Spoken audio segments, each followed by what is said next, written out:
At dawn on December 9th, 1531, a young Indian, Juan Diego, went up the hills of Tepeyac in the northern outskirts of the city of Mexico, leading towards Tlatelolco for his usual catechism lesson.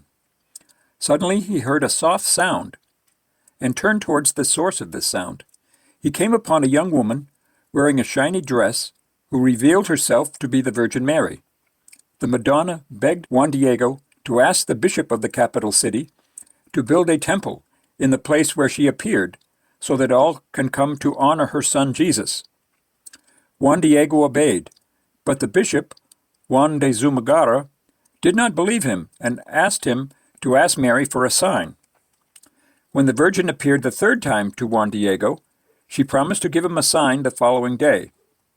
On Monday, however, he did not go to this appointment with Our Lady because his uncle fell gravely ill, so much so that he needed to receive the last rites. The next day, Juan Diego went out very early directly to Tlatelolco, where he wanted to look for a priest for his uncle. He decided to avoid the hills of Tepeyac so that he would not encounter Our Lady, but she met him along his way on his walk. He then confided to her about his pain, and she asked him to have faith in her and announced the cure for his uncle. Then she asked him to go to the top of the hill and to collect and bring her any flowers that he could find. Juan Diego went to the place she told him and found it covered with marvelous roses and other flowers, unusual for the winter season and the arid nature of the land. Juan Diego picked Castilian roses, only grown in Spain and blooming out of season. That in itself is a miracle. But 2 years before, the bishop prayed to the Blessed Mother for an intervention and also for a sign from her. In 1529, the first bishop of Mexico, the Franciscan Fray Juan de Zumagara, wrote to the king, quote, "If God does not act to remedy the situation as soon as possible, this land will be lost forever," unquote. The bishop also prayed to our Blessed Mother to intervene. He wrote in his journal that he had asked for a sign that his prayer would be answered, his beloved roses from his homeland of Castile, Spain.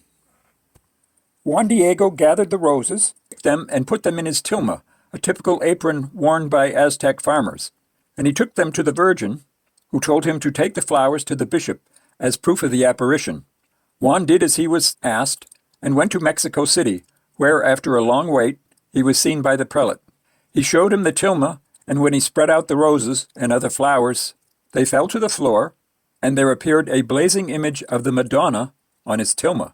The Madonna had appeared in Guadalupe, dressed in a gown fastened at the waist, with a black belt, identical to that worn by the local women during pregnancy. The bishop fell to his knees before this miracle. He marveled, and, repenting, he asked the Virgin to forgive him for his defiance. He then took the tilma and put it in a chapel.